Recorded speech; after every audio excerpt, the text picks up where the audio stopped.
berikan panjang umur untuk kita semua, sehat untuk kita semua, dan hasil maksud.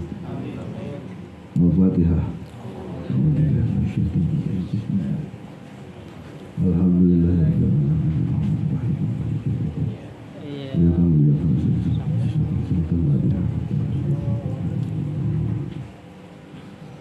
Kalau bagi saya tidak usah mendoakan Abah, karena Abah pasti panjang umur, pasti panjang usia, pasti sehat. Yang perlu panjang usia itu kita, yang perlu sehat itu kita, karena Abah mah tidak ada yang lebih sehat dari Abah. Kita ini sakit semua, baik dohir maupun batin. Walaupun kita mendoakan Abah, tetap dikembalikan kepada kita Fatihahnya. Sok buat kalian saja. Abah mah sudah tidak perlu. Apalagi sekarang Abah selalu membahas kain kafan. Ya, kain kafan dan padung. Tahu padung? Kayu yang buat nutup. Apa namanya itu kalau disuk di sini? Tataban.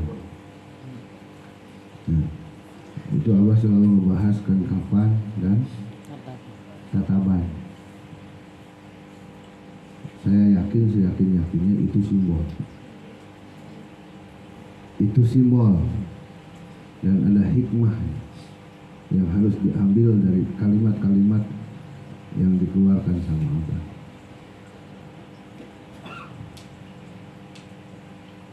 Saya diamanatkan oleh penguasa Abah tahun 2020 bulan Desember tanggal 3. Kembangkan manaqib, tempatkan mubalik. Kita mah tidak usah ngaji, orang lain juga tahu kita bisa ngaji, makanya saya nggak ngaji hari ini. Sudah tadi sama adik saya yang tercinta, yang solehnya luar biasa. Beda kalau saya Arjuna Irang kalau saya. Kalau beliau kan putih, saya hitam. Solehnya, pintarnya, mas kawinnya aja 5 juz. Pas malam pertama saya tanya, Neng, udah belum? Belum dilunasi. Kan mas kawinnya 5 juz, Abah 30 juz mas kawin ke Umi Rosliani itu. Abah 30 juz, beliau 5 juz. Saya tidak 1 juz acan. Beda kan, beda kelas. Nah, maksud Abah menurut saya, yang pertama, hikmah yang harus kita ambil dari kain kafan dan padung itu, dari tataban itu. Yang pertama, hari ini sudah waktunya berbuat baik, melakukan kebaikan. Ahsin kama ahsanallahu ilaik. Lakukan kebaikan seperti Allah melakukan kebaikan untuk kita. In ahsantum ahsantum li anfusikum, in asatum falah. Hari ini, saat ini adalah waktu asar. Masih pagi, tapi saya sebut ini waktu asar. Kenapa? Waktu asar itu sangat sedikit waktunya, sangat sedikit sekali. Waktu yang akan datang itu adalah waktu yang sangat sedikit. Jadi tidak ada kesempatan lagi untuk kita untuk melakukan hal yang lain. Hanya satu, kebaikan.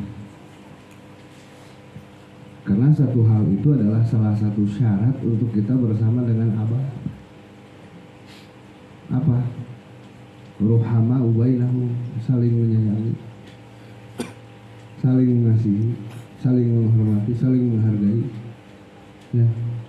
Kalau kita tidak bisa mencintai makhluk Allah sealam dunia, jangan pernah sakiti satu orang pun makhluk Allah, satu pun makhluk Allah, baik itu manusia, jin, binatang, pohon, dan sebagainya. Jangan pernah sakiti.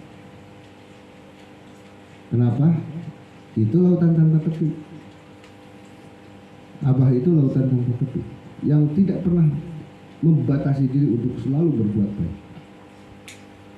Kalau kita mau belajar bersama dengan para sahabat,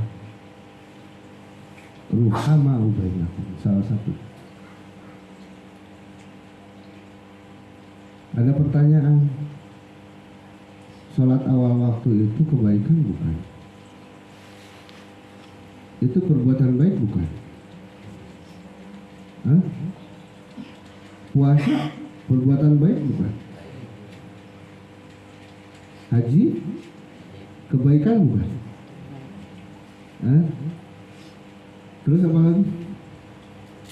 Baca Quran kebaikan bukan? Itu semua kewajiban, bukan kebaikan. Jangan GR dulu. Tukang sholat, ya, sholat fardu itu kewajiban, tidak termasuk kebaikan. Zikir buat kita kebaikan bukan? Bukan, itu perjanjian. Kita harus melakukan itu, harus melakukan itu. Wajib itu. Kalau tidak, sudah jelas. Ya. Jadi kebaikan itu yang mana? Salah satunya itu yang tadi. Ruhama ubainahum. Itu banyak dilupakan. Ahli sholat masih galak sama orang lain. Ini kita orang Islam masih aja radikal sama orang kafir. Masih menghina orang kafir. Anggap di sini masih menghina non muslim.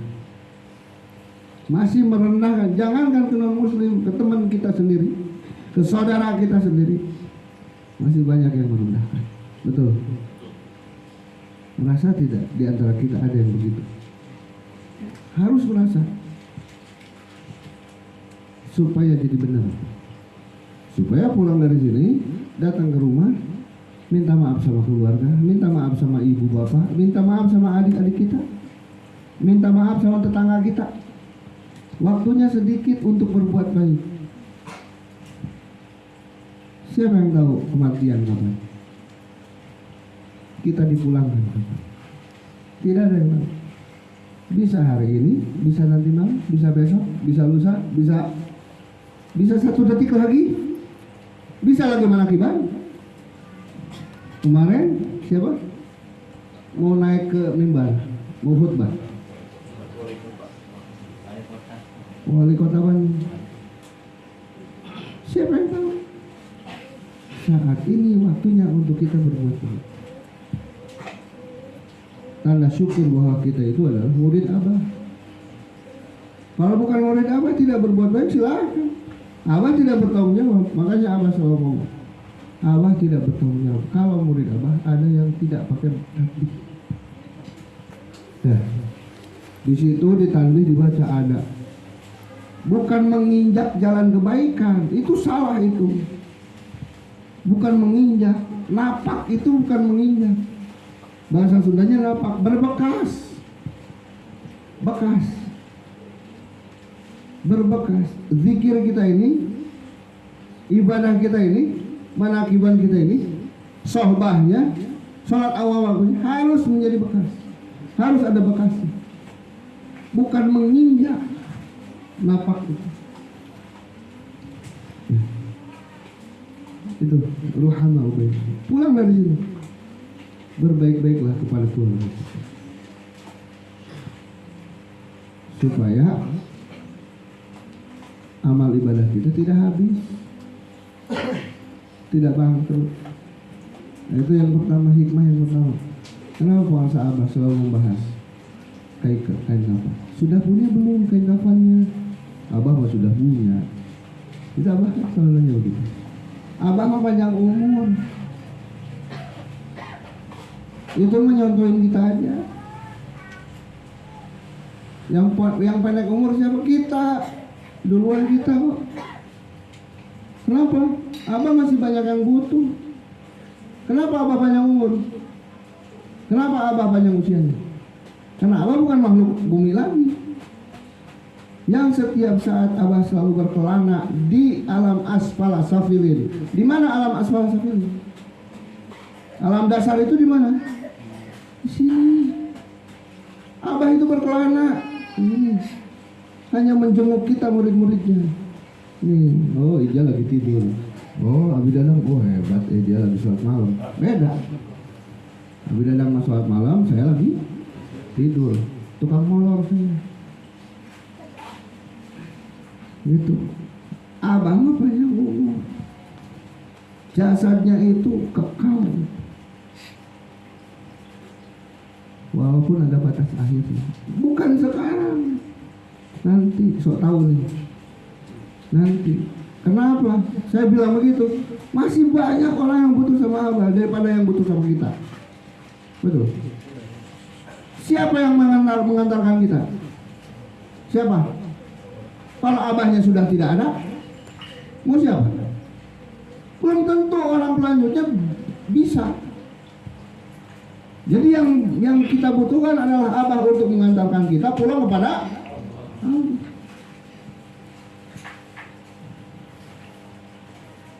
Kita butuh Abah atau butuh pelanjut? Butuh Abah.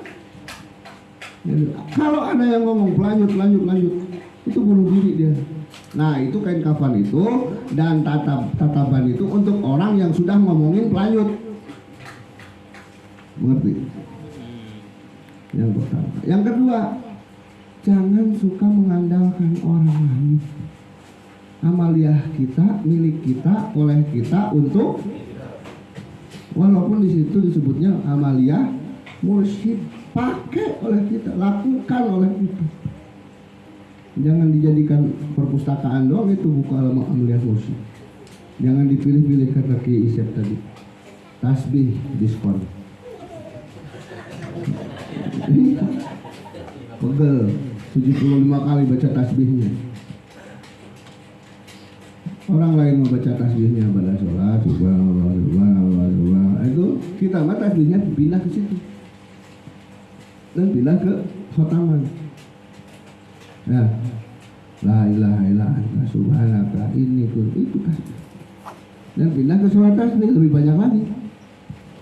Ya, jadi kalau misalnya yang lain pada sholat fardu, kita mah lebih banyak. Yang kedua ini, jangan mengandalkan orang lain. Sepeninggal kita, biasanya kita tidak mau tahu apa-apa. Benar. Orang yang sudah mati, yang sudah meninggal dunia, yang sudah rohnya keluar, kontrakannya sudah habis, itu tahu tidak bahwa dia itu minjem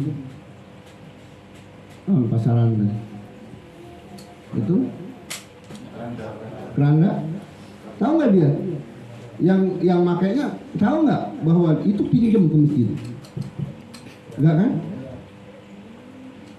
Tahu nggak bahwa keluarganya beli kain kafan itu?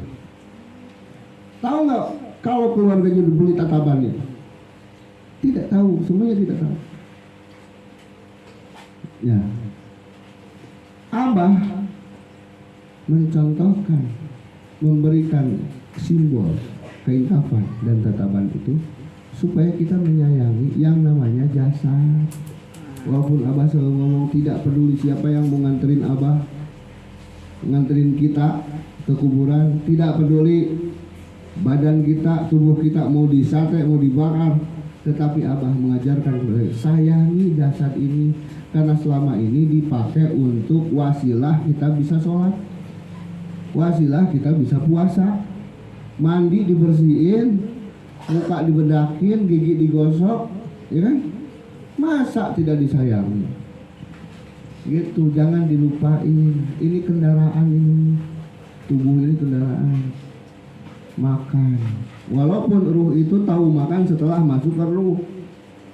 Walaupun ruh itu masuk ke badan, masuk ke jasad, baru tahu yang namanya birahi, baru tahu yang namanya marah, gitu.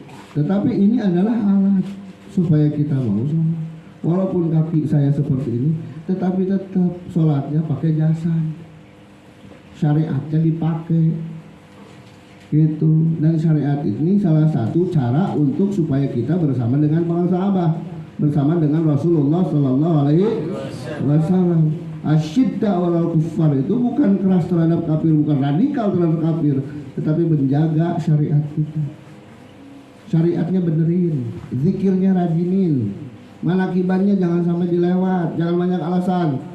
Mau di masjid, mau di mana, di rumah, alasan nggak punya duit, nggak usah pakai duit.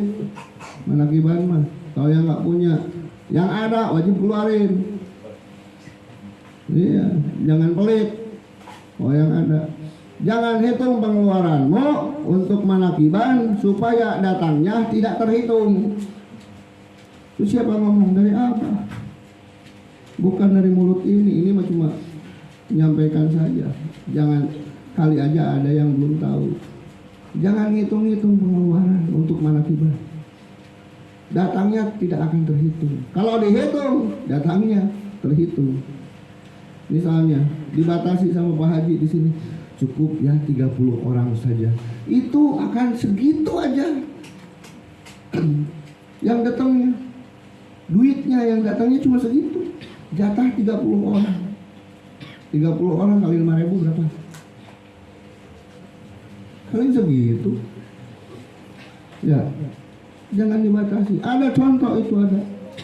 Yang dibatasi 30 orang. Jangan lebih dari itu. Yang datang lebih banyak karena Abah secara zahir hadir.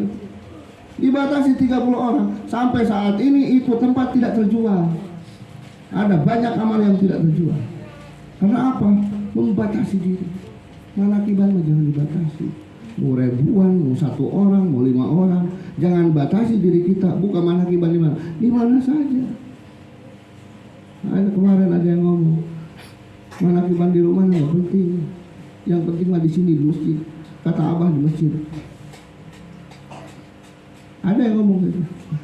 Saya bilang begini, 5 tahun Abah mengembangkan manakib jalan kaki di rumah-rumah, bukan langsung ke masjid. 5 tahun.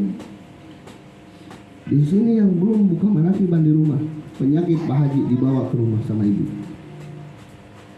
Penyakit Pak Haji, penyakit Bu Haji, penyakit-penyakit yang ada di rumah ini dibawa sama ibu. Kalau saya ada manakiban di rumah, begitu sampai rumah, itu penyakit nggak mau masuk rumah, turun di jalan, cari tempat aman. Karena ada yang nolak lagi di rumah. Kenapa? Arwahul Muqaddasah duduk di rumah, Abah duduk di rumah. Kalau sudah dilihat oleh Tuhan Syekh Abdul Qadir, rumah kita, tanah kita jadi apa?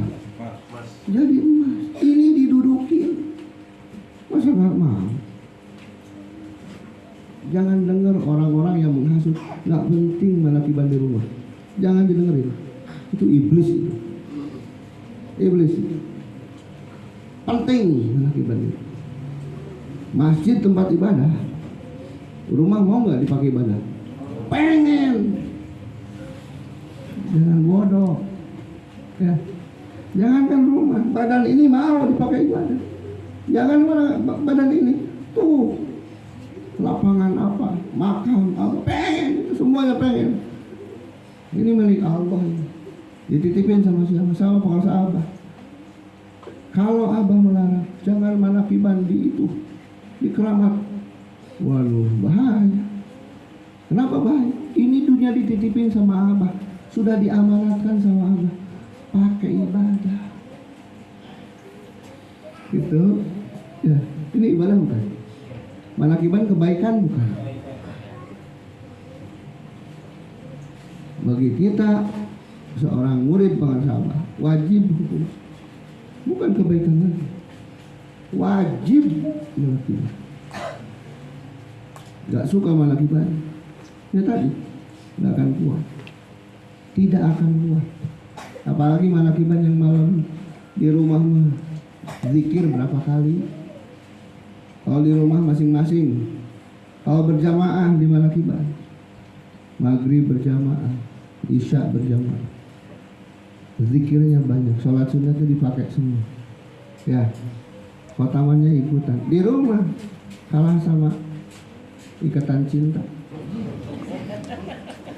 Iya, cuma nonton sedikit katanya, cuma melek sedikit tapi berjam-jam. Ya, mendingan manakib. Gak rugi, keluar duit berapa juga, gak rugi, tidak rugi. Karena yang datangnya lebih dari yang dikeluarkan. Tapi jangan pengen itu. Kita ibadah ini, kita zikir manakiban, itu tidak menginginkan apa-apa kecuali ikut bersama bersama dengan Abah. Ya, waktu tinggal sedikit, jangan manfaatin pakai sendiri, siapkan sendiri. Man arafahu dasyafari ista'adda, barang siapa tahu akan jauhnya perjalanan, maka dia akan bersiap-siap.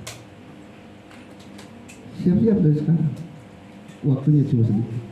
Apa? Bukan siapin kain kafannya, bukan siapin tatabannya, zikir sholat awal waktu, zikir khotaman manakiban, sohbah. Sohbahnya dua, ada sohbah sugro, ada sohbah kubro. Sohbah sugro itu secara zahir, sohbah kubro secara batin. Kalau datang ke pengasabah secara zahir, sohbah kubronya pakai juga. Jangan hanya sohbah sugro-nya doang, jangan hanya badannya doang, sama dalam-dalamannya, pikirannya jangan kemana-mana. Ya, keluar dari rumah, dari madrasah pengasabah itu harus tetap nunduk, harus tetap bertawajuh. Ya, harus tetap bertawajuh. Jadi belagu, jadi sombong, masuk lagi ke situ. Mendingan tawaf sampai 100 kali di situ. Gak usah pulang dulu, tawaf aja terus. Salam sama Abah, supaya kita tetap menjadi orang yang lemah lembut. Kembangkan manakib bukan untuk mengembangkan diri menjadi seorang yang sombong, tetapi kembangkan manakib untuk mengembangkan diri supaya kita semua menjadi orang yang lemah lembut. Gitu. Karena apa? Ada asupan zikir jahar, di dalam ada zikir hobi. Kalau ada zikir hobi yang terdidik oleh zikir jahar, pasti kita menjadi orang yang lemah lembut. Gitu ya. Tuh pas setengah jam. Mudah-mudahan kita termasuk orang-orang yang diakui sebagai murid Abah. Dan kita doakan para kiai, para wakil talqin, dan pemangku manakib Pak Haji Muhammad Musa, semoga semuanya panjang umur, sehat, istiqomah, hasil maksud, lulus mulus rahayu berkah, selamat lahir batin dunia akhirat, lancar segalanya, semuanya selamanya, dan kita semua semoga diberkahi oleh Allah selamanya, semuanya, segalanya. Al-Fatihah. Bismillahirrahmanirrahim. Alhamdulillah. Ar-Rahmanir-Rahim. Maliki yaumiddin. Iyyaka na'budu wa iyyaka nasta'in. Shiratal ladzina an'amta 'alaihim. Assalamualaikum warahmatullahi wabarakatuh.